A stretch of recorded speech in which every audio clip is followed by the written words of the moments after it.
ಒಳ್ಳೆಯದಲ್ಲ.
ಜನ ಇದ್ದಾರೆ.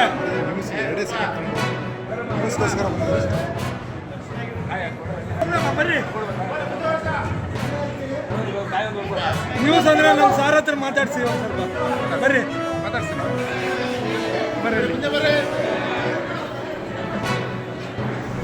ಬರುತ್ತೋ ಈ ಮಾಸಾಕನ್ನು ಕೊಡ್ತಾರೋ ಬರೀ ಆ ಟೀಗೆ ಮಾತ್ರ ಸಾಲತ್ತೆ. ಇದನ್ನು ಇಟ್ಕೊಂಡು ಹೇಗೆ ಅಂಗವಿಕಲರು ಅವ್ರ ಜೀವನನ ರೂಪಿಸ್ಕೊಳ್ಳೋಕ್ಕಾಗತ್ತೆ? ಸೊ ಈ ಥರ ಒಂದು ಕಡೆಗಣಿಸಿರುವ ಅಂಗವಿಕಲರು ಬಂದ್ಬಿಟ್ಟು ಒಂದು ವೋಟ್ ಬ್ಯಾಂಕ್ ಇಲ್ಲದೆ ಇರ್ಬೋದು, ಅಥವಾ ಒಂದು ದೊಡ್ಡ ಸಂಘಟನೆ ಇಲ್ಲದೆ ಇರ್ಬೋದು, ದಲಿತರ ಸಂಘಟನೆ ಥರ ಅಥವಾ ಮಹಿಳಾ ಸಂಘಟನೆ ಥರ ಇಲ್ಲದೆ ಇರ್ಬೋದು. ಬಟ್ ಅದಕ್ಕಂತ ಹೇಳಿ ಹಾಗೆ ನಾವು ತೀರಾ ಕಡೆಗಣಿಸಿ ನಿಮ್ಮ ಸಮಸ್ಯೆಗಳನ್ನ ನಾವು ಏನು ಬಗೆಹರಿಸಲ್ಲ, ನಿಮ್ಮದು ನಾವು ಕಡೆಗಣಿಸ್ತೀವಿ ಅಂತ ಹೇಳಿದ್ರೆ ಹೇಗೆ ನ್ಯಾಯ ಆಗುತ್ತೆ? ನಾವು ಈ ದೇಶದ ಪ್ರಜೆಗಳು ತಾನೆ, ನಾವು ಎಲ್ಲ ಎಲೆಕ್ಷನಲ್ಲಿ ವೋಟ್ ಹಾಕ್ತೀವಲ್ಲ.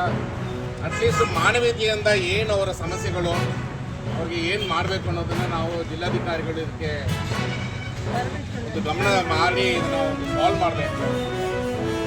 ನಮ್ಮ ಮಂಜುಳಾ ವೈಸ್ ಪ್ರೆಸಿಡೆಂಟ್ ಅವ್ರು ಹೇಳ್ದಂಗೆ ಅವ್ರು ರೆಗ್ಯುಲರಾಗಿ ಒಂದು ಮೀಟಿಂಗ್ ಮಾಡಿ ಏನಿದೆ ಈ ಜಿಲ್ಲೆಯಲ್ಲಿ ಅಂಗವಿಕಲರ ಸಮಸ್ಯೆ ಏನಿದೆ, ಏನು ನಾವು ಮಾಡಬೇಕು ಅಂತ ಹೇಳಿ ಅವರು ಒಂದು ಮೀಟಿಂಗಲ್ಲಿ ಅವಾಗವಾಗ ಅದಕ್ಕೆ ಕ್ರಮ ತಗೊಂಡ್ರೆ ಚೆನ್ನಾಗಿರುತ್ತೆ.